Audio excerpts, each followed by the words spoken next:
So this one this evening is part of a very large back catalogue, and I feel it is a bit of a footnote in that band's back catalogue, and it shouldn't be, because it's better than that. It's a lot better than that. So what I'm talking about is Genesis Three Sides Live from 1982. Now this is the third live album at that time. Second's out and Genesis Live being the predecessors. And to me, sonically, I think it sounds the better of the three.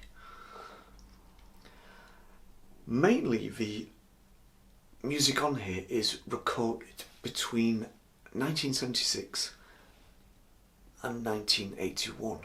So it goes back quite a way, but most of the music on here is from the Duke and Abacab tours. A lot of it mainly from Abacab. Now it's called Three Sides Live, which is a bit confusing because actually it's Four Sides Live. So how did that confusion arise? Well, they intended only to have three sides of it live, and the fourth side was going to be B-sides and an EP. Now that did happen internationally, mainly America and other territories, but here in Britain it was the full four sides. Side four mainly being from the 70s and early 80s. So who've we got on here? Well, it's the classic lineup as far as I'm concerned. Phil Collins, Mike Rutherford, Tony Banks, Daryl Stuermer and Chester Thompson. That's the classic live lineup, to my ear anyway. So it opens up, got your gatefold, beautiful photography there.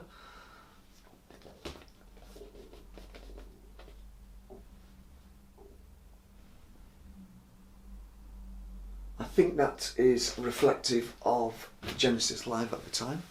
They were experimenting with the Vari-Lite system during the 80s, and it always made for a truly memorable experience if you saw them at this time, which thankfully in the 80s I did manage to see them.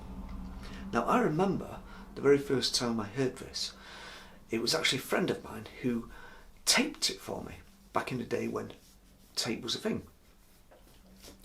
He had it either on vinyl or CD, probably vinyl, and he taped it for me, and I loved that tape, absolutely loved it. I would play it endlessly for months and months and months. Anyway, eventually I got it on vinyl for myself, second hand, and that was a bit of a mistake because I didn't check the vinyl, entirely my fault. I didn't check it before I bought it, and side three, the best side, is kind of scratched to buggery, and it looks like it's been done deliberately. So side three features the In the Cage medley, which is powerful, powerful music from the band. So I personally need to get this again, either on vinyl or CD. Now, how did this go down with critics when it came out? Well, they largely liked it, most of them.